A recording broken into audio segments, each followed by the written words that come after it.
kulanti wacan oo wanaagsan daawadayaal dilkiinba meel kastoo aad joogtaan waxaad ku soo dhawaataan qodobada wararka Garmaal TV kuwooda ugu waaweyn waxaa ka mid ah madaxweyne Qoorqoor oo soo saaray musharaxiin cusub oo ku tartamaya kursi yaala Galmudug. Haddaba kursigan iyo waxa uu yahay warka ayaan idinkugu soo gudbin doonaa. Sidoo kale qodobada warka aad ku daawan doontaan waxaa ka mid noqonaya Generaal Xuud oo la sheegay in xabsi guri lagu geliyay magaalada Muqdisho. Faahfaahinadii ugu dambeeyay arrintaasi la xiriirtay ayaan idiin haynaa. Sidoo kale warka waxaa ku jiri doona xilliga doorashada kuraasta ay ku tartamayaan Cabdiraxmaan Cabdishakuur iyo Cabdullaahi Kulane oo la shaaciyay. Nabadoonka kursiga Hope 53 uu gudbiyay dacwad ka dhan ah qorshaha farmaajo. Qodobadaasi qodobo kale ayaad ku daawan doontaan wararka Garmaal TV ee ku soo dhawaada iyagoo faahfaahsan.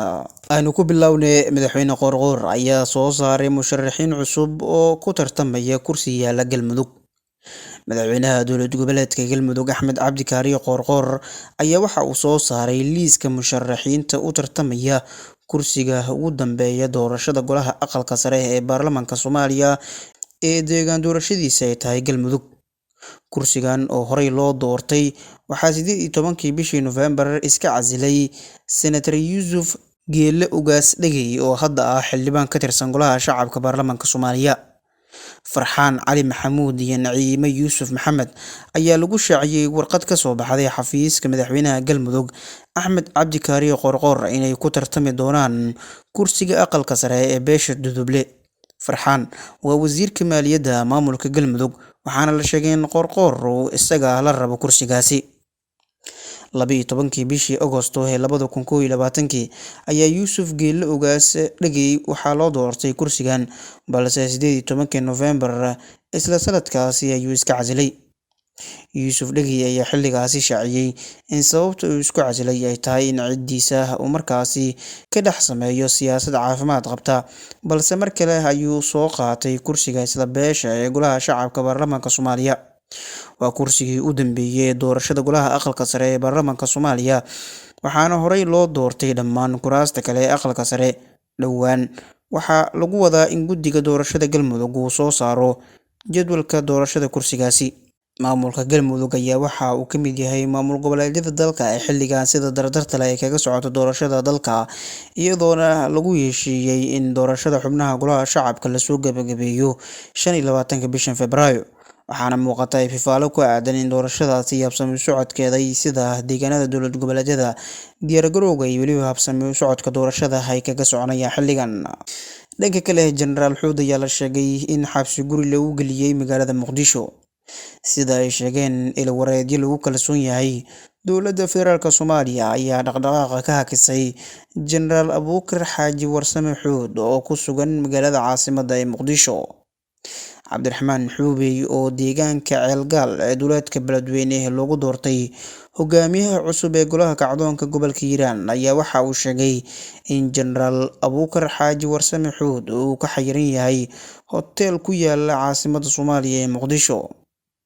Inta doorashada ka dhaceysa kuraasta taala Beledweyne waxa ay dowladda federaalka Soomaaliya garwaaqsatay in lagu hayo Muqdisho oo meelna uusan kaga bixin ayuu tilmaamay.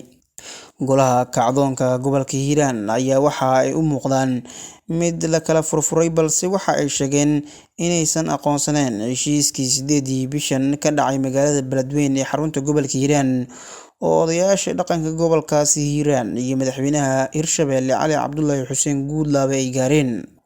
Hogaamiyaha cusub ee golaha kacdoonka Hiiraan Cabdiraxmaan Axmed Xuube ayaa dowladda Itoobiya iyo Djibouti ku eedeeyay inay taageereen Cali Guudlaabe iyo weliba xulafada Villa Soomaaliya duulaanka uu sheegay in markaas ay ku qaadeen magaalada Beledweyne ee xarunta gobolka Hiiraan. Generaal Abuukar Xaaji Warsame Xuud oo si weyn kaga soo horjeeday madaxweynaha Hirshabelle Cali Cabdullaahi Xuseen Guudlaabe iyo maamulkiisa ayaa magaalada Muqdisho ee caasimadda Soomaaliya la keenay isagoona tilmaamay mowqifkiisa uusan waxba iska bedelin. Waxaana xilliga muuqata in ay heshiiyeen dhammaanba mucaaradkii ka soo horjeeday maamulka Hirshabelle iyo madaxweynaha maamulkaasi Cali Cabdullaahi Xuseen Guudlaabe.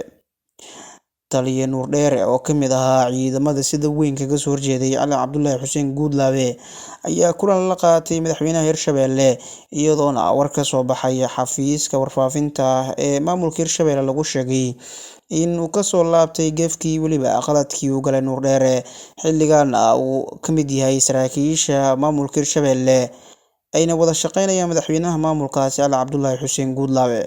Dhinaca kalena xilliga doorashada kuraasta ay ku tartamayaan Cabdiraxmaan Cabdishakuur iyo Cabdullaahi Kulane ayaa la shaaciyay. Guddiga doorashada maamulka Galmudug ayaa shaaciyay xilliga la qabanayo doorashada laba ka mid ah kuraasta sida aadka isha loogu hayo ee golaha shacabka baarlamaanka 11aad ee Soomaaliya. Labada kursi ee doorashadooda la shaaciyay ayaa kala ah Hoob 40 oo loo xiray Cabdullaahi Kulane iyo weliba Hoob 138 oo u tartamaya siyaasiga Cabdiraxmaan Cabdishakuur Warsame, waxaana la qabanayaa doorashadooda 14 bishan Febraayo ku beegan biri oo Isniina. Kursiga Hoob 40 ayaa horey u ahaa mid ay dumar ay ku fadhiisay, balse waxaa hadda loo soo wareejiyay rag si loo siiyo Kulane Jiis oo ka mid ah saraakiisha sarsare ee hay'adda nabad sugidda iyo sirdoonka qaranka Soomaaliyeed ee NISA. Cabdullaahi Kulane iyo Cabdiraxmaan Cabdishakuur ayaa siyaasadda aad ugu kala fogaa, waxaana u dhaxaysa marka la fiiriyo cadaawad weyn oo dhinac waliba ah, balse waxaa kulmiyeen in Dhuusamareeb ay wada joogaan kuraas ay doonayaan inay ku guuleystaan oo ka tirsan baarlamaanka Soomaaliya. Cabdullaahi Kulane oo u tartamay kursiga beeshiisa ee Hoob 40 ayaa loo xiray kursigaasi, waxaana la hubaa sida ay khubarada iyo weliba siyaasiyiinta ay sheegayaan in kursigaasi qaadanayo halka Cabdiraxmaan Cabdishakuur Warsame hogaamiyaha xisbiga Wadajir oo isagana u tartamay kursiga beeshiisa ee Hoob 138 la isku dayayo in la hor istaago. Sida aan xoga qaas ah ku heleyno, waxa ay sheegayaan Villa Soomaaliya in ay wado dadaal xoogan oo kursigaasi looga dhigayo mid loo qoondeeyo haween si meesha looga saaro hogaamiyaha mucaaradka xisbiga Wadajir Cabdiraxmaan Cabdishakuur Warsame. Waxaana xilligan diyaar garow xoogan laga dareemayaa magaalada Dhuusamareeb ee caasimadda maamulka Galmudug oo ku aadan doorashada xubnaha golaha shacabka baarlamaanka 11aad ee Soomaaliya.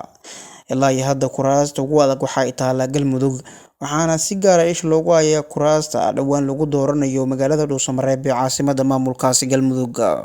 Dhanka kalena, nabadoonka kursiga Hoob 53 ayaa gudbiyay dacwad ka dhan ah qorshaha Farmaajo.